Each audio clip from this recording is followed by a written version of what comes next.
Welcome to A Recipe for Disaster. We are often told that the American or Western diet is killing us. While there is truth to this, we rarely get a straight answer on who the culprits are within the diet and how exactly they are contributing to our demise. In this sketch, I'll explain how three components of the diet, vegetable oil, sugar, and refined grains, think industrially processed wheat flours, contribute to cancer, obesity, cardiovascular disease, and type 2 diabetes. I believe 80% of the benefits of healthy eating can be achieved with the avoidance of these three ingredients. Note that this is not an exact stat, but rather a reference to the 80-20 principle.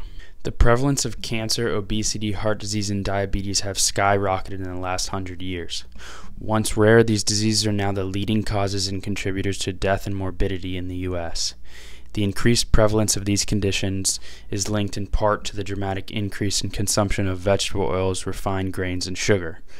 Our increase in consumption of these items began with the advent of new technology and the emergence of the processed food industry in the 20th century.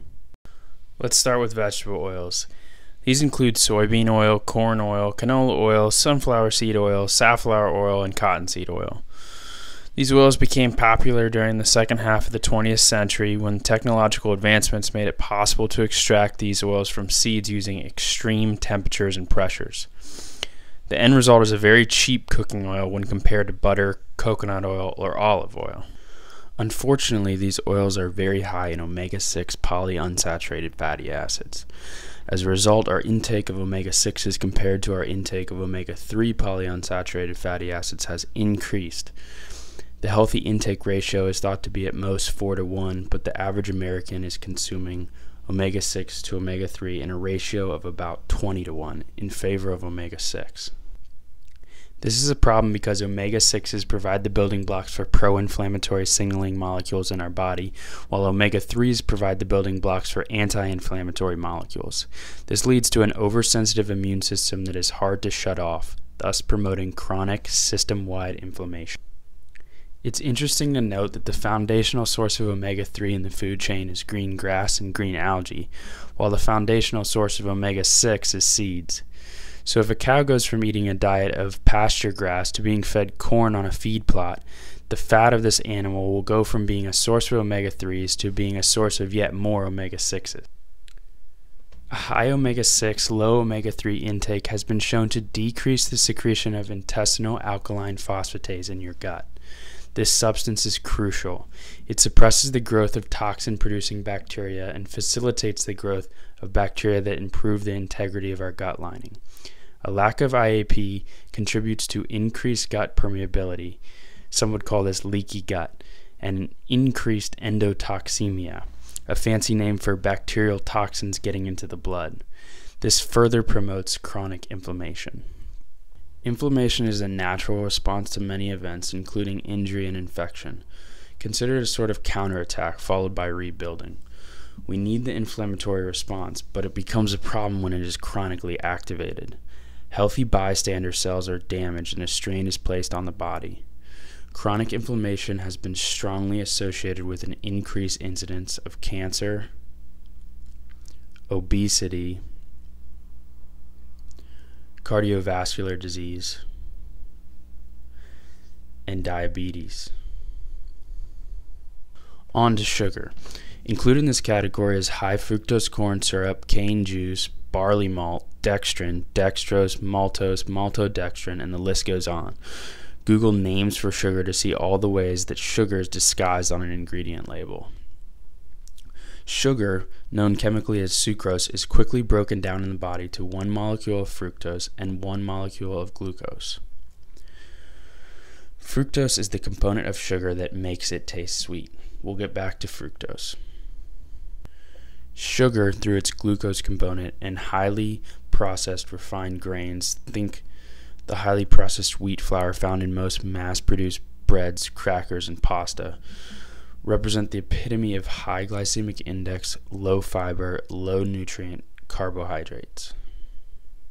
Sugar and flours are separated from fiber, vitamins, and minerals during the refinement process. Low fiber and low nutrients means these foods don't satisfy our hunger for long. Fiber sends full signals to the brain via the molecule leptin, and a need for micronutrients like vitamins and minerals will continue to upregulate your appetite, meaning your brain may get all the way to the bottom of that bag of potato chips looking for vitamin A, and when none is found, your appetite will remain or quickly return. This lack of satiation contributes to obesity and type 2 diabetes. A lack of fiber also contributes to the high glycemic index of these carbohydrates. High glycemic index means that these foods rapidly enter our bloodstream, causing a sharp spike in blood sugar and a large release of insulin. Insulin is a molecule that typically tells cells to take up glucose from the bloodstream. But with a constant onslaught of high glycemic index carbohydrates, the cells stop responding to insulin. This is called insulin resistance.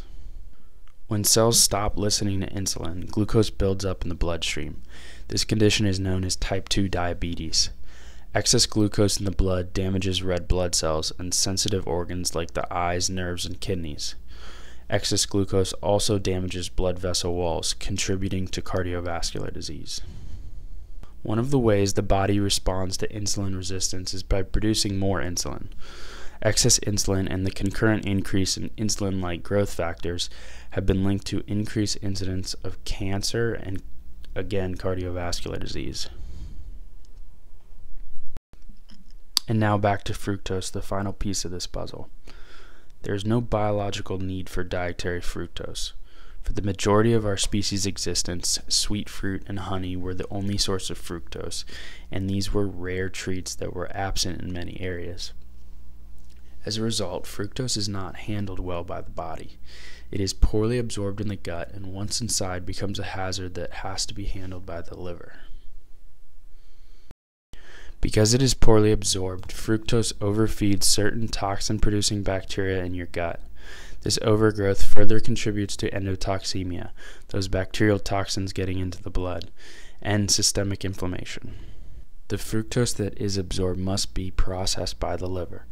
The processing of fructose by the liver results in increased production of uric acid and very low density lipoprotein, or VLDL. Excess uric acid can contribute to gout and has also been associated with hypertension, a risk factor for cardiovascular disease. VLDL enters the bloodstream and is turned into the smaller, denser type of low-density lipoprotein called LDL, commonly referred to as bad cholesterol. High, small, dense LDL is a major risk factor for cardiovascular disease. So that's it.